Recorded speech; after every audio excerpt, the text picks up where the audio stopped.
A Noite de Natal, de Sofia de Melo Breiner. A festa. Passaram muitos dias, passaram muitas semanas, até que chegou o Natal. E no dia de Natal, Joana pôs o seu vestido de veludo azul, os seus sapatos de verniz preto e, muito bem penteada, às 7h30 saiu do quarto e desceu a escada.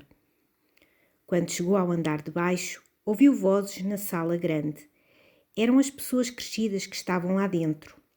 Mas Joana sabia que tinham fechado a porta para ela não entrar. Por isso, foi à casa de jantar ver se já lá estavam os copos. Os copos passavam a sua vida fechados dentro de um grande armário de madeira escura que estava no meio do corredor. Esse armário tinha 2 portas que nunca se abriam completamente e uma grande chave. Lá dentro havia sombras e brilhos. Era como o interior de uma taverna cheia de maravilhas e segredos. Estavam lá fechadas muitas coisas, coisas que não eram precisas para a vida de todos os dias, coisas brilhantes e um pouco encantadas. Louças, frascos, caixas, cristais e pássaros de vidro. Até havia um prato com 3 maçãs de cera e uma menina de prata que era uma campainha. E também um grande ovo de Páscoa feito de louça encarnada com flores douradas. Joana nunca tinha visto bem até ao fundo do armário. Não tinha licença de o abrir. Só conseguia que a criada às vezes a deixasse espreitar entre as 2 portas.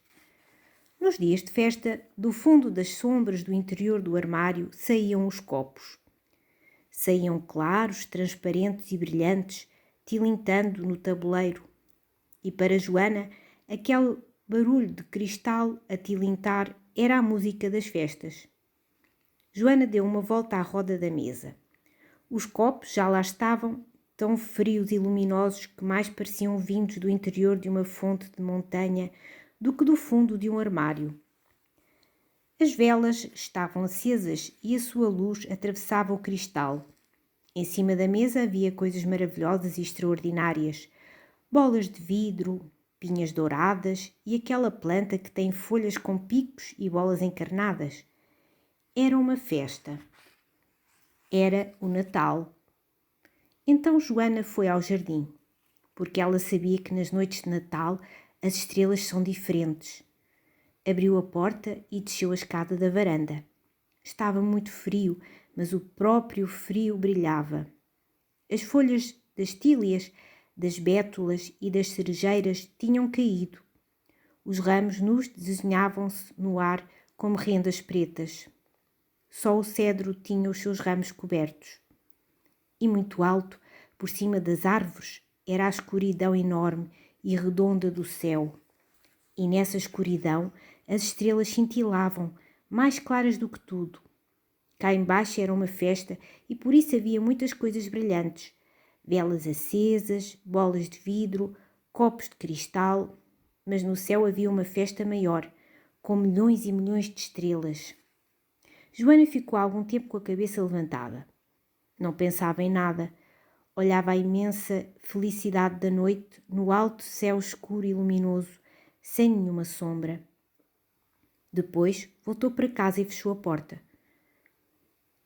Ainda falta muito tempo para o jantar? Perguntou ela a uma criada que ia atravessar o corredor. Ainda falta um bocadinho, menina, disse a criada. Então Joana foi à cozinha ver a cozinheira Gertrudes, que era uma pessoa extraordinária, porque mexia nas coisas quentes sem se queimar e nas facas mais aguçadas sem se cortar, e mandava em tudo e sabia tudo. Joana achava a pessoa mais importante que ela conhecia. A Gertrudes tinha aberto o forno e estava debruçada sobre os 2 perus do Natal. Virava-os e regava-os com molho. A pele dos perus, muito esticada sobre o peito recheado, já estava toda dourada. Gertrudes, houve uma coisa, disse Joana. A Gertrudes levantou a cabeça e parecia tão assada como os perus. O que é? Perguntou ela. Que presentes é que achas que eu vou ter? Não sei, disse Gertrudes. Não posso adivinhar. Mas Joana tinha a maior confiança na sabedoria de Gertrudes e por isso continuou a fazer perguntas. E achas que o meu amigo vai ter muitos presentes?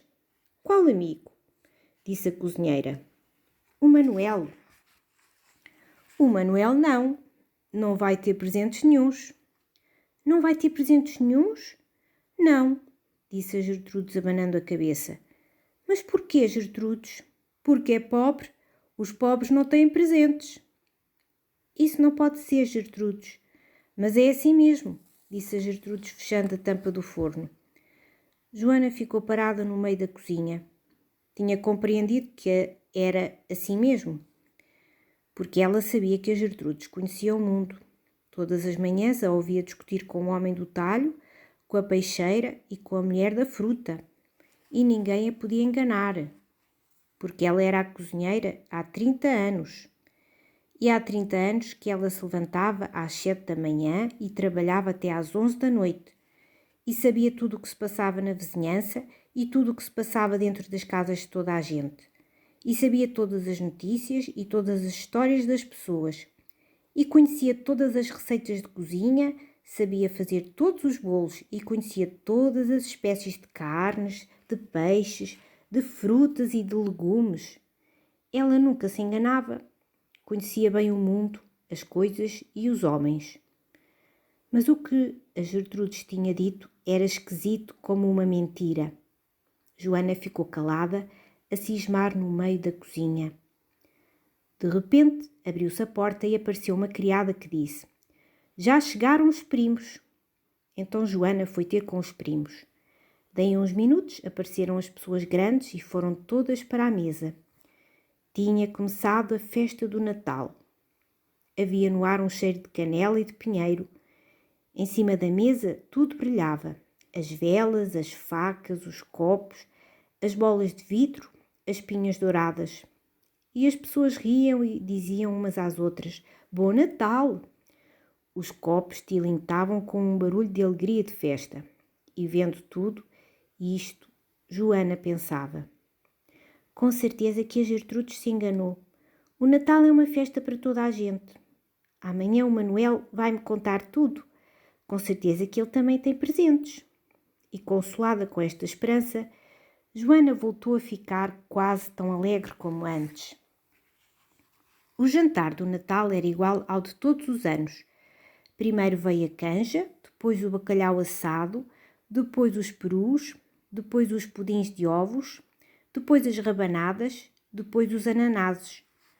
No fim do jantar, levantaram-se todos, abriu-se de par em par a porta e entraram na sala. As luzes elétricas estavam apagadas, só ardiam as velas do pinheiro. Joana tinha 9 anos e já tinha visto 9 vezes a árvore de Natal. Mas era sempre como se fosse a primeira vez. Da árvore nascia um brilhar maravilhoso que pousava sobre todas as coisas. Era como se o brilho de uma estrela se tivesse aproximado da terra. Era o Natal.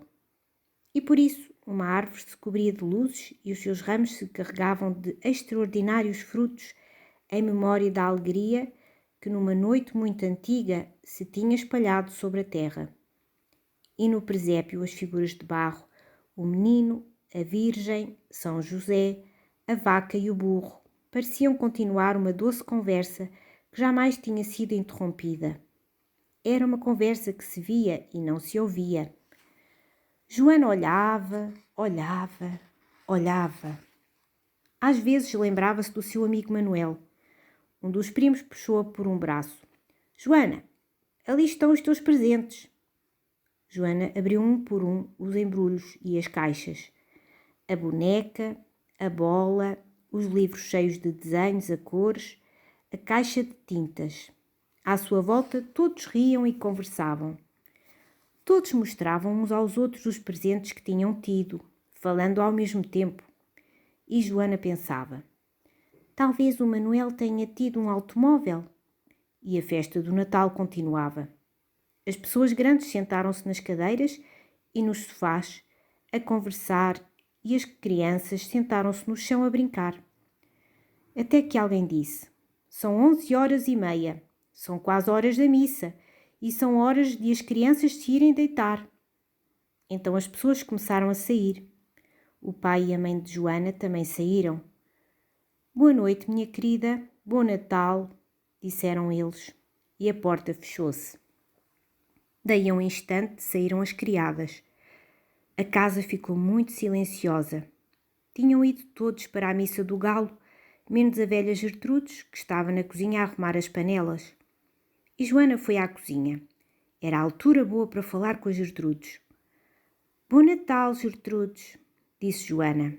Bom Natal, respondeu a Gertrudes. Joana calou-se um momento. Depois perguntou. Gertrudes, aquilo que disseste antes do jantar é verdade? O que é que eu disse? Disseste que o Manuel não ia ter presentes de Natal porque os pobres não têm presentes. Está claro que é verdade. Eu não digo fantasias. Não teve presentes, nem árvore de Natal, nem peru recheado, nem rabanadas. Os pobres são os pobres. Têm a pobreza. Mas então o Natal dele como foi? Foi como nos outros dias. E como é nos outros dias? Uma sopa e um bocado de pão. Gertrudes, isso é verdade? Está claro que é verdade, mas agora era melhor que a menina se fosse deitar porque estamos quase na meia-noite. Boa noite, disse Joana e saiu da cozinha. Subiu a escada e foi para o seu quarto. Os seus presentes de Natal estavam em cima da cama. Joana olhou-os um por um e pensava: uma boneca, uma bola, uma caixa de tintas e livros. São tal e qual os presentes que eu queria. Deram-me tudo o que eu queria, mas ao Manuel ninguém deu nada.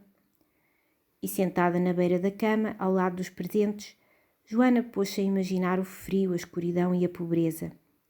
Pôs-se a imaginar a noite de Natal naquela casa que não era bem uma casa, mas um curral de animais. Que frio lá deve estar, pensava ela. Que escuro lá deve estar, pensava ela. Que triste lá deve estar, pensava. E começou a imaginar o curral gelado e sem nenhuma luz, onde Manuel dormia em cima das palhas, aquecido só pelo bafo de uma vaca e de um burro. Amanhã vou-lhe dar os meus presentes, disse. Depois suspirou e pensou. Amanhã não é a mesma coisa. Hoje é que é a noite de Natal. Foi à janela, abriu as portadas e através dos vidros espreitou a rua. Ninguém passava. O Manuel estava a dormir, só viria na manhã seguinte. Ao longe via-se uma grande sombra escura. Era o pinhal. Então ouviu, vindas da torre da igreja, fortes e claras, as 12 pancadas da meia-noite. Hoje, pensou Joana, tenho de ir hoje. Tenho de ir lá agora, esta noite, para que ele tenha presentes na noite de Natal. Foi ao armário, tirou um casaco e vestiu. Depois pegou na bola, na caixa de tintas e nos livros. Apetecia levar também a boneca, mas ele era um rapaz e com certeza não gostava de bonecas. Pé ante pé, Joana desceu a escada. Os degraus estalaram um por um, mas na cozinha a Gertrudes fazia muito barulho e, a arrumar as panelas, não a ouviu. Na sala de jantar havia uma porta que dava para o jardim. Joana abriu-a e saiu, deixando-a ficar só fechada no trinco. Depois atravessou o jardim. O Alex e a Xiribita ladraram. Sou eu, disse Joana. E os cães, ouvindo a sua voz, calaram-se. Então Joana abriu a porta do jardim e saiu.